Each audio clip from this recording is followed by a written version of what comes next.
नमस्कार। कैसे हैं आप सब। आशा है कि आप खुश और स्वस्थ होंगे। आज मैं आपके लिए लेकर आई हूँ सोमवार के व्रत की कथा। सोमवार के व्रत को लेकर मान्यता है कि इस व्रत को करने से भगवान शिव अपने भक्तों की मुराद जल्दी पूरी करते हैं। सोमवार का दिन भगवान शिव को समर्पित है, इसलिए इस दिन भगवान शिव की पूजा और व्रत करने का महत्व और ज़्यादा बढ़ जाता है। यदि आप सोमवार के व्रत करते हैं तो आपको सोमवार व्रत कथा पढ़ना बेहद ज़रूरी है, क्योंकि इसके बिना आपका व्रत अधूरा माना जाता है। आइए जानते हैं सोमवार व्रत कथा। देवों के देव महादेव बहुत ही भोले माने जाते हैं, इसलिए उनका एक नाम भोलेनाथ भी है।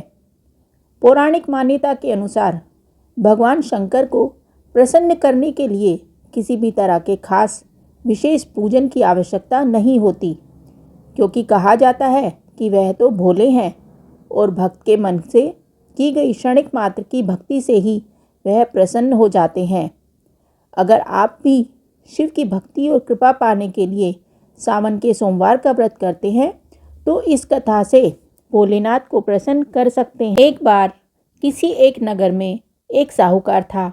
उसके घर में धन की कोई कमी नहीं थी, लेकिन कोई संतान न होने के कारण वह बहुत दुखी था। संतान प्राप्ति के लिए वह हर सोमवार को व्रत रखता था और पूरी श्रद्धा के साथ शिव मंदिर जाकर भगवान शिव और माता पार्वती की पूजा करता था। उसकी भक्ति देखकर एक दिन माँ पार्वती प्रसन्न होकर भगवान शिव से साहूकार की मनोकामना पूर्ण करने का निवेदन किया। पार्वती जी के आग्रह पर भगवान शिव ने कहा कि हे पार्वती, इस संसार में हर प्राणी को उसके कर्मों का फल मिलता है और जिसके भाग्य में जो हो उसे भोगना ही पड़ता है। लेकिन पार्वती जी ने साहूकार की भक्ति देखकर उसकी मनोकामना पूर्ण करने की इच्छा व्यक्त की। माता पार्वती के आग्रह पर शिव जी ने साहूकार को पुत्र प्राप्ति का वरदान तो दिया, लेकिन उन्होंने बताया कि यह बालक 12 वर्ष तक ही जीवित रहेगा। माता पार्वती और भगवान शिव की बातचीत को साहूकार सुन रहा था, इसलिए उसे ना तो इस बात की खुशी थी और ना ही दुख। वह पहले की भांति शिव जी की पूजा करता रहा। कुछ समय के बाद साहूकार की पत्नी ने एक पुत्र को जन्म दिया। जब वह बालक 11 वर्ष का हुआ तो उसे पढ़ने के लिए काशी भेज दिया गया। साहूकार ने पुत्र के मामा को बुलाकर उसे बहुत सारा धन देते हुए कहा कि तुम इस बालक को काशी विद्या प्राप्ति के लिए ले जाओ। तुम लोग रास्ते में यज्ञ कराते जाना और ब्राह्मणों को भोजन दक्षिणा देते हुए जाना। दोनों मामा भांजे इसी तरह यज्ञ कराते और ब्राह्मणों को दान दक्षिणा देते काशी नगरी निकल पड़े। इस दौरान रात में एक नगर पड़ा जहाँ नगर के राजा की कन्या का विवाह था, लेकिन जिस राजकुमार से उसका विवाह होने वाला था वह एक आंख से काना था। राजकुमार के पिता ने अपने पुत्र के काना होने की बात को छुपाने के लिए सोचा कि क्यों ना साहूकार के पुत्र को दूल्हा बनाकर राजकुमारी से विवाह करा दूं। विवाह के बाद इसको धन देकर विदा कर दूंगा और राजकुमारी को अपने नगर ले जाऊंगा। लड़के को दूल्हे के वस्त्र पहनाकर राजकुमारी से विवाह करा दिया गया।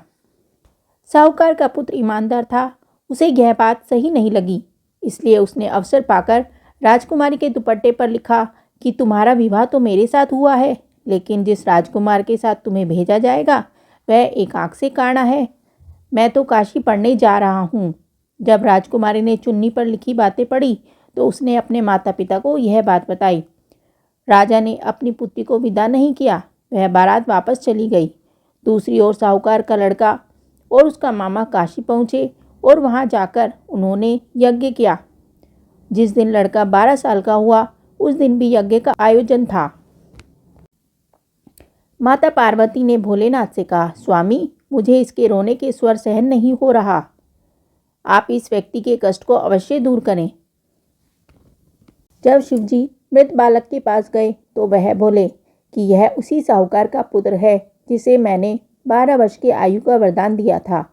जब इसकी आयु पूरी हो चुकी है, लेकिन मातृभाव से विभोर माता पार्वती ने कहा कि महादेव आप इस बालक को और आयु देने की कृपा करें, अन्यथा इसके वियोग में इसके माता पिता भी तड़प तड़प कर मर जाएंगे। माता पार्वती के पुनः आग्रह पर भगवान शिव ने उस लड़के को जीवित होने का वरदान दिया। शिव जी की कृपा से वह लड़का जीवित हो गया। शिक्षा पूरी करके लड़का मामा के साथ अपने नगर की ओर वापस चल दिया। दोनों चलते हुए उसी नगर में पहुंचे जहां उसका विवाह हुआ था। उस नगर में भी उन्होंने यज्ञ का आयोजन किया। उस लड़के के ससुर ने उसे पहचान लिया और महल में ले जाकर उसकी खातिरदारी की और अपनी बेटी को विदा किया। इधर साहूकार और उसकी पत्नी भूखे प्यासे रहकर बेटे की प्रतीक्षा कर रहे थे। उन्होंने प्रण कर रखा था कि यदि उन्हें अपने बेटे की मृत्यु का समाचार मिला तो वह भी प्राण त्याग देंगे, परंतु अपने बेटे के जीवित होने का समाचार पाकर वह बेहद प्रसन्न हुए। उसी रात भगवान शिव ने साहूकार के स्वप्न में आकर कहा, हे श्रेष्ठी, मैंने तेरे सोमवार के व्रत करने और व्रत कथा सुनने से प्रसन्न होकर तेरे पुत्र को लंबी आयु प्रदान की है। इसी प्रकार जो कोई सोमवार का व्रत करता है या कथा सुनता है और पढ़ता है उसके सभी दुख दूर होते हैं और सभी मनोकामनाएं पूर्ण होती हैं। बोलो हर हर महादेव।